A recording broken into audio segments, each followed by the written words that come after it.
Welcome back, ladies and gentlemen. Now we're going to delve into what's going on at the state level with a real expert. She's a state senator representing us in this region. State Senator Sharon Hewitt is with us. And Senator, how you doing? Doing great, Jeff. Thank you. Well, appreciate you being with us because there's so many things to talk about. But I guess we've been hearing for years now about a fiscal emergency, a fiscal cliff, problems with the budget, and worries that Louisiana is going to really have major fiscal problems. So we always seem to figure out a way to avert it. And I also heard that things might be looking even a little better because of some additional money that was found. So how are we looking as far as the upcoming session, and are we going to need to do a special session? Well, potentially we will have to do a special session, although I'm not sure how successful that will be, to be quite honest. Mm-hmm. We're not able to bring any revenue raising bills during this regular session, so any revenue bills would have to be in a special session. But I think there's so much more we can do on the expense side, Jeff. Mm-hmm. We don't spend enough time really drilling down on our expenses, and we don't do a good job of measuring our results. We don't do a good job of benchmarking against other states or private industry. So Geno Inc., for example, has done a study, and they're getting ready to update it with the new numbers. But they've done a study that shows our expenses per capita in Louisiana relative to the other southern states.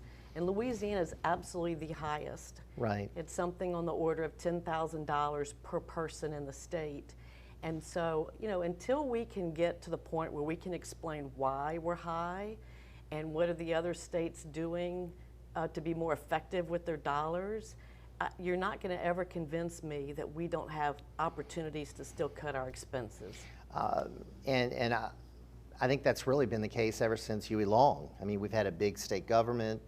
We've spent more than our southern neighbors. I question whether we get the results that our neighbors get, and seemingly we're always growing state government.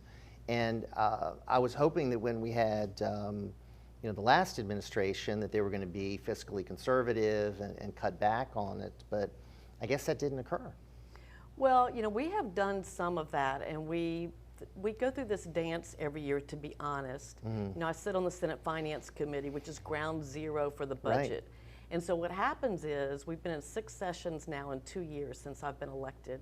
And all the state agency heads will come in and testify about what will happen, what they'll have to cut if we cut their budgets. And they always give us the doomsday scenario. So, we're going to either have prisoners out on the street, children will be dying, gosh, we might even have to give up LSU football.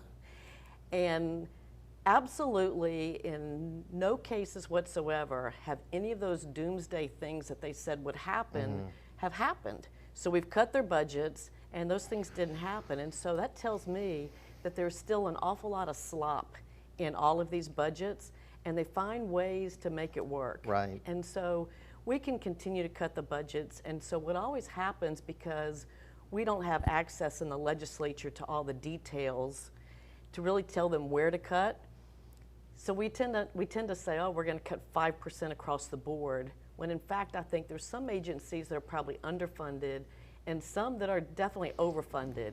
And so we have to be a little bit more strategic than that. Well, one area where we're supposedly going to be saving money, and that is with the Department of Corrections, because we're now implementing this policy where nonviolent offenders are going to be released. I think we just released 1,900, if I'm not mistaken, on November the 1st to reduce overcrowding and bring us more in line with other states. We're, according to state officials, we have more people incarcerated per capita than any other state in the country. So is this going to save money? Well, theoretically it would, because we're spending X amount of dollars per person, per prisoner, per day. And so if you just do the simple math, you would say, yes, we have less expenses. It's $30-something a day to house and feed a prisoner, depending on where they're housed. So the bill was to take a portion of that money and invest that in these, they call them reentry programs. Right. That's to give people job skills and better education and things like that. so that they don't go back to their old ways and end up right back in prison. It's to give them new skills and kind of a new start on life. My concern is that I'm not sure that we've put all those programs in place. Yes, some of they are out there already, but are we prepared for these 1,900 new folks in all of those reentry programs? I'm not so sure about that. Right out here in Kenner, we had a case of one of these individuals released who had, if I'm not mistaken, a 60-page rap sheet, dozens and dozens of crimes, and he was released somehow. And 5 days later, he committed armed robbery, and they arrested him again. So what I'm worried about is maybe there'll be other cases of these supposedly nonviolent offenders being arrested again. So I'm hoping that they're being very careful in who they've released, and this was just an anomaly. Well, and that's what we're all hoping. That was the concern with the district attorneys and the sheriffs as we were going through the debate on these bills, is just because a person is classified right now as a nonviolent offender doesn't mean that they don't have other violent acts in their past, or perhaps it was a violent act that they were initially arrested for and they plea bargained it down to something that's nonviolent. And so I share your concern about how we are evaluating the background of all these folks, and are we really making the right decisions in terms of who to release, whom to release, and are they truly nonviolent? Let's talk, if we could, about the last election we just had. And I heard the governor on his radio program talking about the concern that voter turnout was very low, and saying that we need to do a better job of increasing turnout. And my question is, are we just having too many elections whereby we're expending all this money for these elections where there's one thing on the ballot, when we could be consolidating these elections, another way to save money, we're talking about the budget, and boosting turnout at the same time? I think that's certainly a concern that we hear a lot, and I understand from Secretary Shedler that we have done a lot to reduce the number of elections. Now we pretty much have 2 in the fall and 2 in the spring that are generally more municipal. The ones in the fall are more state or federal generally, and so we have done more to consolidate. The challenge that the entities have, I believe, is that you have to go through the steps to put something on the ballot pretty early on, and you don't always know if there are other things that are going to be on the ballot where you can share the cost of the election. And so that's kind of one of the challenges. I think if you reduce the number of elections, in some cases, you're going to add a whole nother year cycle before some folks could perhaps propose a tax renewal or something. And so it's just a matter of planning. I think it can be done, but they just have to plan further ahead. So just to let you know, like for the last election for the state treasurer, so I go in there to cast my vote. I'm the only voter in the whole gymnasium. You have 9 poll workers, different precincts. Nobody is there but me. And I go in there, and there's one thing on the ballot. And I asked them how many people had voted. They said 40. And it just seems to me like, wow, so all these people are being paid, all this expense, one thing on the ballot, there's got to be a way we can do this better. No, I agree, and I think that that's something that people are open to looking at. Probably the biggest opportunity is in the spring elections, I would think, to minimize those or to push some of those to the fall. And so I think that people are open to that. Let's talk, if we could, about Medicaid. What is happening with our Medicaid program? What about efforts to increase work requirements for folks receiving Medicaid?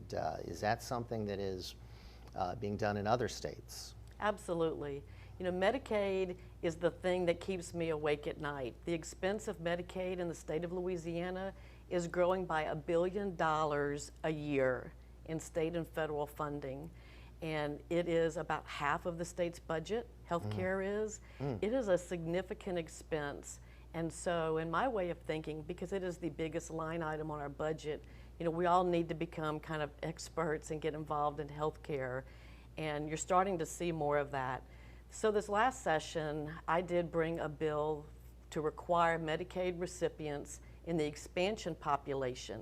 So these are folks that are able-bodied, they have no dependents, they're not disabled, they're ages 19 to 64, to work, to get job training, education, those sorts of things, volunteer work, to continue to receive Medicaid benefits. And what that does, of course, is it's a helping hand to help people out of poverty. And in my way of looking at it, a real measure of compassion is not how many people can you put on Medicaid, but it's how many people can you help off of Medicaid into, contributing citizens, Sure. so that they can afford their own health insurance and have a job, perhaps with employer subsidized insurance, so that we can use our Medicaid dollars for those who truly do need our help. And those are the people that we want to help. So many states are already doing this. The Trump administration has signaled that they are open to this, and that you technically have to submit a waiver, is the process, as they call it, to CMS, which is the federal organization that manages Medicaid. And you have to submit a waiver, and they've already signaled that they'll approve it. And so we just need to have the will to go forward and do that. Many other states are doing it. No one yet has gone through the entire process to get approval. Wow. So we're on the road maybe to implementing something like this. I think so. It's definitely something that I'm going to continue to push, and we are building support for it. And we have expanded our Medicaid rolls by 400,000? How many? 430,000 or so we have added through the Medicaid expansion population. So altogether, we have about 1.6 million of our 4.6 million residents are on Medicaid. And when is the requirement for the state to start contributing toward that? Because the federal government is picking up the entire tab now, right? They're not picking up all of it. Okay, it started out at 100% federal, and it's going to ratchet back to 90% federal, I think, in the next year. Okay. So it's kind of ratcheted back. So we're starting to pay a little bit of it? Yes, yes, we are. Okay. Yes, we are. Now that is largely subsidized by these assessment fees that the medical community is assessing on themselves, and we're using that to draw down federal matching dollars, and then we're kind of paying them their money back. It's a kind of a complicated circular thing, but that is largely subsidizing the state's portion of Medicaid expansion right now. But as you know, with all the conversation in Washington, D.C., we think that the state's share is going to go up significantly in the near term, and we're very concerned about that. Yes, and that'll be another challenge, fiscal challenge. In our final minute or so here, Senator, I wanted to talk to you about the issue that has really been sweeping the nation, sexual harassment. We've seen a lot of instances where members of Congress are coming forward and apologizing for their behavior. I know someone on the governor's staff had to resign because of allegations of sexual harassment. So what is the legislature going to do about this? Are some new laws being looked at? Do we need to do anything to take action here at a state level? Well, I think we do need to look at our own internal policies and procedures and see a couple of things. One, how are we making hiring decisions, our decisions on who to appoint? What kind of background work is being done so that we know that we're putting people in place and people in powerful positions that don't have, a history of sexual harassment. So that's one concern. Right. The other concern is we want to make sure that we're not using taxpayer dollars to fund any lawsuit settlements on behalf of state employees. You've read on the national level, it's like $27 million. That's not happening on the state level, is it? Well, we don't know yet, but I think that that's something that we need to look into and find out. And so we need to look at our policies and procedures to make sure that people that believe that they have been sexually harassed have a positive path to report that so that it can be stopped, and that the accusers, have due process. So where would someone report that now? If someone is in state government and believes that they've been sexually harassed, where would they go?